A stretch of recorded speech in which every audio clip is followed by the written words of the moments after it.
Do you remember the last argument you had with your partner? Maybe it started over something small, but then suddenly became so much bigger. Maybe it was about the mess in the kitchen, or what time to put the kids to bed. But as voices rose, it wasn't just about the dishes or the bedtime anymore. Something deeper surfaced. Frustration, misunderstanding, maybe even old wounds you didn't know were still tender. And by the time it ended, both of you were left feeling drained, disconnected, and wondering how it got so out of hand. So why does this happen so often, especially with the people we care about the most? And why do the people we love seem to bear the weight of our worst moments?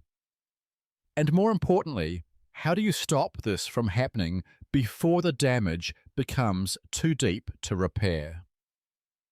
If you're listening to this episode, it says something important about you.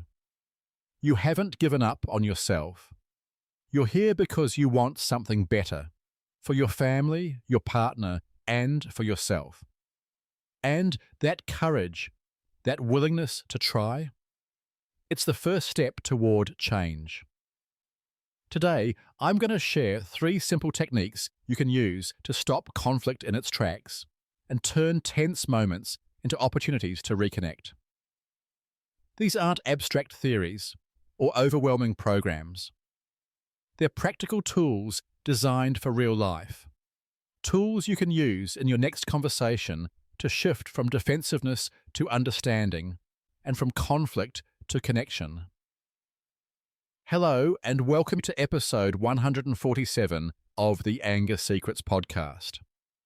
I'm Alastair Duhs, and before we get started, I want to say something important. Thank you. When I started this podcast almost 3 years ago, I had no idea how many courageous people would tune in and trust me to walk with them through some of life's toughest moments. I'm humbled every week by emails and messages saying, "This podcast helped me," or "I finally believe it's possible to have a calmer home, to respond instead of react."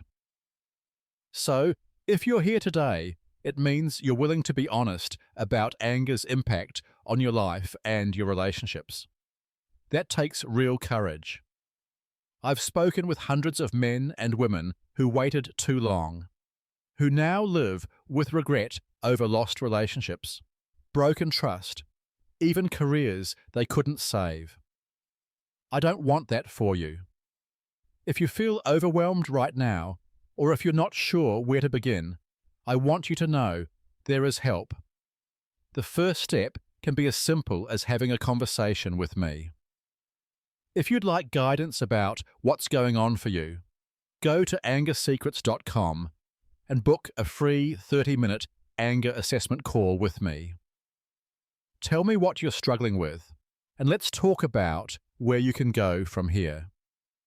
Remember, you're not alone in this, and if you're listening today, you've already shown that you're ready for something better. Let's take that next step together.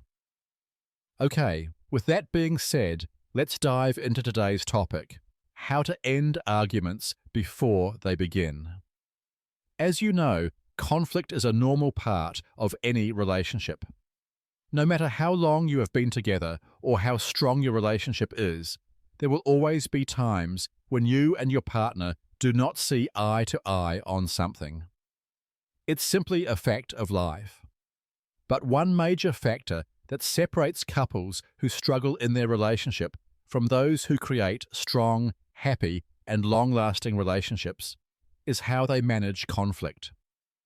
Instead of letting conflict consume them, happy couples use conflict as an opportunity to strengthen their bond and learn more about each other. So here are 3 simple tips that can help you resolve relationship conflict in a healthy and productive way. Tip 1. Control your anger. Let me ask you something. Have you ever walked away from an argument and thought, "Why did I say that?" Maybe you didn't want to blow up. Maybe you promised yourself that next time you'd keep your cool.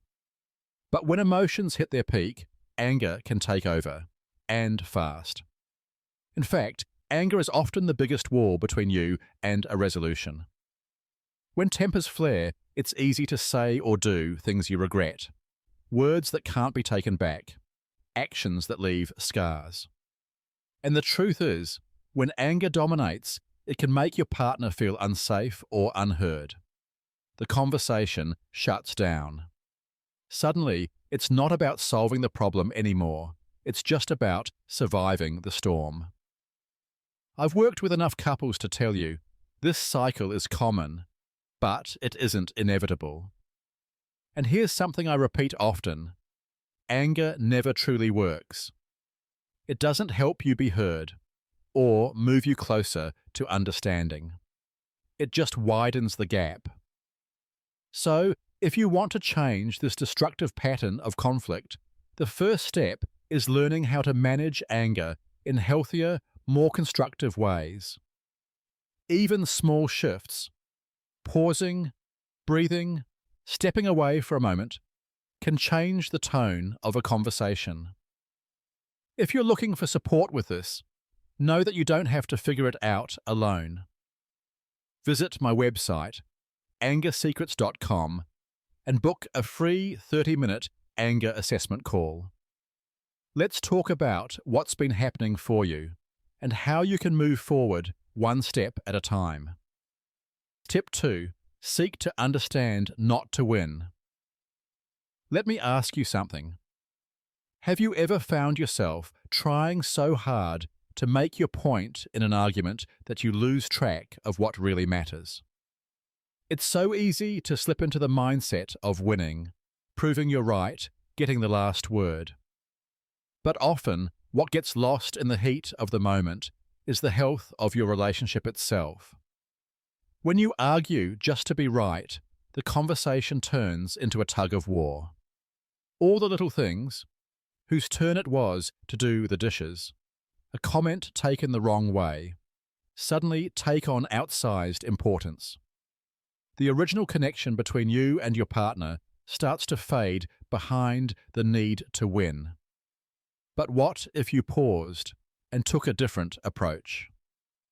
What if, instead of focusing on victory, you focused on understanding your partner? Imagine asking yourself, why does this matter so much to them? Or what am I not seeing from their side? I've worked with many couples who have been stuck in cycles of arguments for months, sometimes years, over issues that, deep down, weren't about the dishes or the laundry at all. The turning point always comes when they stop fighting for the upper hand and start genuinely listening to each other. And, more often than not, when they truly hear one another, the solution is something neither of them saw before. Seeking to understand isn't always easy, especially if old habits run deep. But it's one of the most valuable skills you can build. When you make this shift, not only do problems become easier to solve, but the connection you feel with your partner grows stronger. You move from opponents to allies. It takes practice, sometimes a lot of it, but the payoff is worth it. Not just fewer arguments, but more trust, more closeness, and a deeper sense of respect between you. Tip 3. Practice the magic 6 hours. Let me share one more practical idea, one that truly has the power to transform your relationship, even if things feel stuck or strained right now. It's called the magic 6 hours, a concept developed by the renowned relationship expert Dr. John Gottman. If you haven't heard me talk about it before, trust me, this is one of the most valuable tools I can offer you. Here's how it works. Imagine carving out just 6 hours each week, not to tackle chores or tick off your to-do list, but to intentionally nurture your relationship. 6 hours might sound like a lot, but spread over 7 days, it's less than an hour a day. And it's not about grand gestures. It's about small, meaningful moments. having real conversations, showing appreciation, doing something enjoyable together, or simply being present and attentive with one another. So, why does this matter so much? Because these small investments add up. They build a steady foundation of trust, understanding, and connection. So, when conflict does show up, you've already put in the work to weather it together.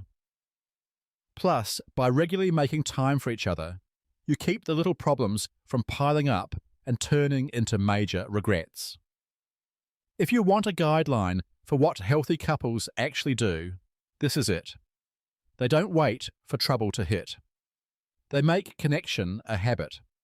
And over time, those hours become the glue that keeps you close, especially when life gets tough. So there you have it. 3 key steps to navigate relationship conflict in healthier, more productive ways. These tips are: 1. Control your anger. 2. Seek to understand, not to win. And 3.